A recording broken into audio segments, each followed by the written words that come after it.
എല്ലാവർക്കും സുഖമല്ലേ? സിമ്പിൾ ഒരു കാര്യം പറയാം. UAE-ലാണ്, ദുബൈയിലാണ്. സിമ്പിൾ ഒരു കാര്യം. ഇപ്പൊ യുദ്ധം നടക്കണം, എല്ലാവർക്കും അറിയില്ലേ?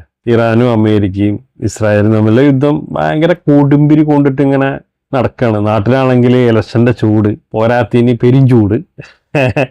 ഇവിടെ ആണെന്നുണ്ടെങ്കിലോ ഇടക്ക് മഴ, ഇടക്ക് വെയില്, ചൂട്.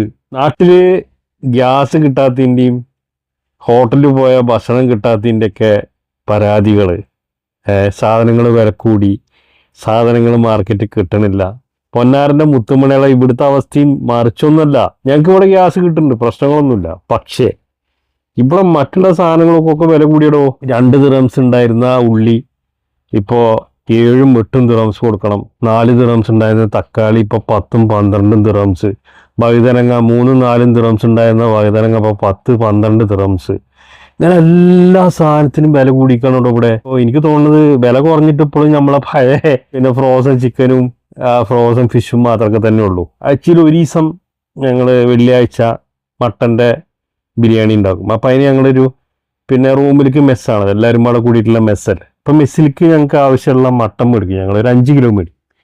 അപ്പോൾ 1 കിലോന് ഞങ്ങൾ മട്ടൻ മേടിക്കുക ഒരു 25 മുതൽ 30 ദിറംസിൻ്റെ ഉള്ളിലുള്ള മട്ടനാണ് ഞങ്ങൾ മേടിക്കുക. പാകിസ്ഥാൻ മട്ടനാണ് മേടിക്കുക. ആ സാധനം ഞങ്ങളിപ്പോൾ മാർക്കറ്റിൽ പോയി ചോദിച്ചപ്പോൾ 40-50 ഒക്കെ റേഞ്ച് ആയിരുന്നു.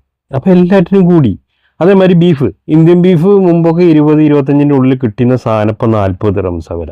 എന്താണ് ചങ്ങായിമാരെ, എല്ലായിടത്തും പ്രശ്നങ്ങളാണേ. അതൊക്കെ പോട്ടെ, അത് ഭക്ഷണത്തിന്റെ കാര്യമാണ് കേട്ടോ. അതൊക്കെ അവിടെക്കട്ടെ. ജോലിന്റെ കഥ എങ്ങനെ വെച്ചാൽ, എൻ്റെ കമ്പനിയിൽ ആദ്യം ഒരു 10-20 ആൾക്കാരെ ഒഴിവാക്കി. അതൊക്കെ കഴിഞ്ഞിട്ടും എല്ലാം പിക്കപ്പായിട്ട് ഇങ്ങനെ വരുമ്പോഴാണ് യുദ്ധം തുടങ്ങിയത്. യുദ്ധം തുടങ്ങിയപ്പോൾ ആദ്യമൊന്നും ഇവരൊന്നും മിണ്ടുന്നുണ്ടായിരുന്നില്ല. സാലറി ഹൈക്കൊക്കെ ഇടയ്ക്ക് പറയുന്നത് കേട്ടിരുന്നു. അപ്പം അതിനെക്കുറിച്ച് സംസാരമില്ല. ഇവരിപ്പോൾ പറയണത് ഒരു പോസ്റ്റിൽ ഇപ്പോൾ ഒരു മാനേജർ ഉണ്ടാവും, അസിസ്റ്റൻറ്റ് മാനേജർ ഉണ്ടാവും, അതിൻ്റെ താഴത്ത് ചിലപ്പോൾ സപ്പോർട്ടിങ് ഉണ്ടാവും. അങ്ങനെയുള്ളവരൊക്കെ വെട്ടിക്കുറക്കുക. ചില കമ്പനിയിൽ ഉള്ള നല്ല സാലറി മേടിക്കുന്ന നല്ല പോസ്റ്റിൽ ഇരിക്കുന്നവരൊക്കെ കമ്പനികൾ ഒഴിവാക്കുന്നുണ്ട്. അവരൊക്കെ ഇപ്പോൾ പ്രശ്നത്തിലുള്ളത്. ഫാമിലിയും കുട്ടികളൊക്കെ ആയിട്ട് ഇവിടെ ഉള്ളതാണ്. സ്കൂളിലൊക്കെ ഇവിടെ കുട്ടികളൊക്കെ ചേർത്തിട്ട് ഇവിടെ നിൽക്കുന്ന മനുഷ്യന്മാരാണ്. അവരൊക്കെ ഇപ്പോൾ നാട്ടിലേക്ക് പോകേണ്ട ഒരു കണ്ടീഷനിലാണ്. വല്ലാത്തൊരവസ്ഥയാണിത്.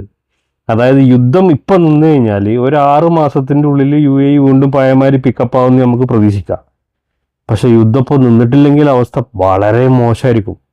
ആർക്കും നമുക്കത് നിർവചിക്കാൻ കൂടിയും പറ്റാത്ത സ്ഥിതിയിലേക്കാണ് കാര്യങ്ങൾ മുന്നോട്ട് പോയിക്കൊണ്ടിരിക്കുന്നത്. നാട്ടിലുള്ളവരിത് കേൾക്കുമ്പോൾ ഓൽക്ക് ഭയങ്കര സുഖരസാ. ഓലിക്ക് പ്രശ്നമൊന്നുമില്ലടോ, ഓലെ തലൻ്റെ മുകളിൽ കൂടെ മിസൈൽ പോകുന്നുണ്ടെന്ന് ഇങ്ങനെ പറയുന്നത് കേൾക്കാം. എന്നാലും ഓലിക്ക് പ്രശ്നമൊന്നുമില്ല എന്നുള്ളത്. സത്യത്തിൽ ചെങ്ങായിമാരെ ആകെ പിടുത്തം മുട്ടുന്നു.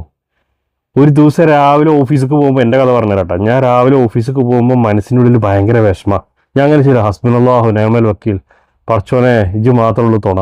എന്താ ചെയ്യുക, ഒരു ബുദ്ധിമുട്ടുണ്ടാക്കലേ ഓഫീസിൽ. ഇതും ചൊല്ലിയും കൊണ്ടാണ് സെമീർ പോണത്. പോയി അവിടെ ഒരു 10 മിനിറ്റൊക്കെ ഇരുന്ന് ഈ ചങ്ങായിയായിട്ട് വിളിക്കോ, ഇന്നെപ്പോൾ വിളിക്കോ, എന്തെങ്കിലും പറഞ്ഞിട്ട് വിളിക്കോ എന്നുള്ള ആ പേടിമേ കുത്തിരിക്കുന്നത്. കാരണം എന്താ പറയുക, എപ്പോൾ വേണമെങ്കിലും പണി പോകാം, ആ ഒരു കണ്ടീഷനാണുള്ളത്. അപ്പം ഇതേമാതിരി തന്നെയാണ് ഒട്ടുമിക്ക പ്രവാസികളുടെ അവസ്ഥ. പ്രൊജക്റ്റുകളിലിടോ, അതായത് ഇൻവെസ്റ്റേഴ്സൊക്കെ ഇവിടുന്ന് പോയി. ഇപ്പം ഈ പൈസക്ക് ആവശ്യമുള്ള ഈ ഇന്ത്യക്കാരും ബംഗാളികളും പാകിസ്ഥാനികളും മാത്രമേ ഉള്ളൂ ഇവിടെ. കുറേ മിസ്ത്രികളും ഉണ്ട്, കുറേ സിറിയക്കാരും ഉണ്ട്.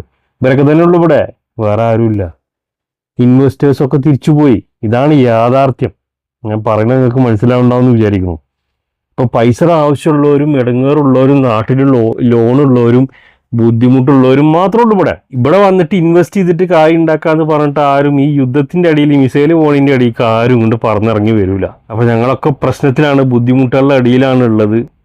ഓക്കെ, ഇതൊക്കെ ഒരു പ്രവാസി എന്നുള്ള രീതിയിൽ എല്ലാവരിലേക്കും അറിയിക്കുക എന്നുള്ള ഒരൊറ്റ ഉദ്ദേശത്തിന്റെ മുകളിൽ ചെറിയൊരു വീഡിയോ ആയിട്ട് വന്നതാണ്.